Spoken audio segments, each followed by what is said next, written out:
This is how we break everyday conversations.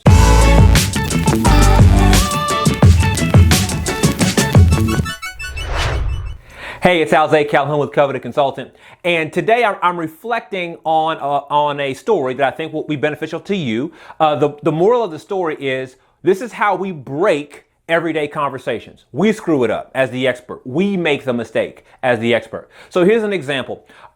This gentleman and I were having a conversation, and we know each other. We're colleagues. We know each other because we're in the same professional circle, and we were kind of just chit-chatting back and forth online, and I brought up an issue I was having in my business, and he reflected that he may have a solution. He offered to help. And so I said, sure, let's have that conversation. So it was two people on the phone having a conversation, but I was coming to him for help. I thought he could help me.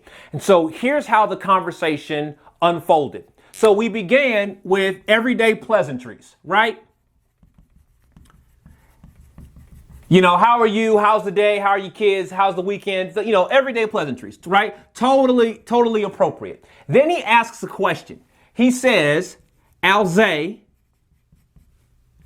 what should we talk about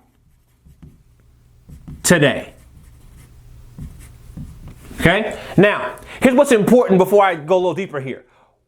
Before we actually got on the call, we already had a short conversation via online methods.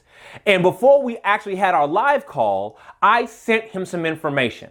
And I sent him some information. Hey, here's what I'm going through. Here's where I am. Here's what's happening with me. Right? So he already has some context to this conversation that we're having now live. So when he asks me this question, I'm initially irritated.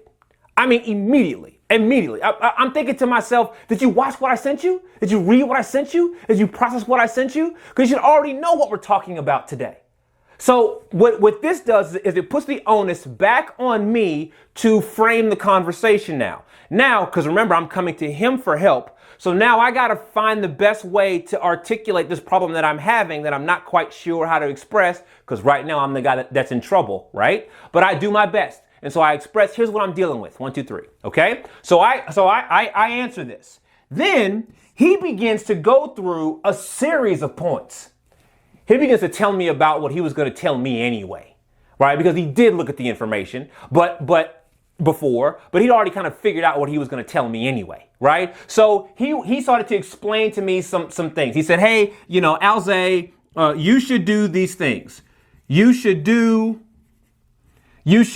X, Y, and Z, because you have to understand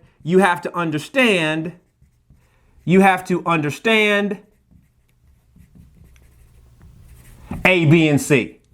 Now, while he's going through all of this, let me tell you what I'm thinking internally. I'm thinking, I already did these things because I did. He's telling me, you should know these things. I already know them. I know these things already, right? So this was less helpful to me. And so while he's going through X, Y, and Z and A, B, and C, I got to hold on. I got to okay, I hear you, but right? Okay. Then at some point I have to I have to redirect our conversation. So at some point I say to him, so how do I apply what you're saying? And at that point, our conversation shifted. At that point, our conversation improved because now he was talking to me. Okay, so what's the value to you here? I bet you've done this. Okay, so you start the conversation. Someone comes to you and you go, well, hey, how you doing? How you doing? Everybody's okay. So what are we going to talk about today? What should we discuss today? And you leave that open-ended question to your prospective client, to your fellow colleague, to this person you're trying to help. Now remember, they're coming to you with the stomach ache. They're coming to you with the pain, discomfort, uncertainty. They don't know how to frame this up. And even if they did know what to say, they wouldn't know how to say it the right way because they're the ones going through the mental challenges, right? They're not clear enough. right? Now, so you've left it to them. You've left the conversation up to them to get confused, right? You've given control of the conversation back to the person who's not the expert. You've given it away. Bad deal, all right? But we get through that. Then we go here, where you just talk about what you know. So now you're explaining to the other person, why the problem exists, what it's all about, the background, the theory, the context. And yes, all of that has some value. But is that really about helping them? Or is that about you explaining what you want to explain? Have you done this? I've done this. Have you done this? So then what happens down here at the bottom when it's time to do something? Like, do you ever make this transition? Because as a fellow expert in this particular situation, I know at least what I'm trying to get done. So I know to ask this question, and I have the tact and the professionalism to ask this question appropriately without being rude. But does your client know? Does your prospect know? Does your colleague know? Does the person who comes to you for help, are they aware enough of all of these issues to redirect the conversation appropriately? Or does the conversation just kind of fizzle out and die? And then you hang up the phone and you go, well, I'll talk to a guy today. But did you ever get to a place of actual movement or momentum? Now, let's compare, right? So let's use a different note. Okay. So how could this conversation could have flown differently? All right. So pleasantries. These are the exact same, right? Clearly, right? I believe in being pleasant. Absolutely, right? Okay. But here's what should have happened in the very beginning of the conversation, right? Some version of Alze, I understand your problem to be X. Alze, I understand your problem to be X. Is that right? Okay, so then it's Alze, tell me more about it. So tell me more about what you've been doing. Tell me more about what makes it uncomfortable. Tell me why you haven't done what you know you should do. Tell me more about this problem. Now, okay. So then when we get down here to the end of the conversation, now it's about the next step. Okay, Alze, so what next step should you take? Now, you can look at these and compare them.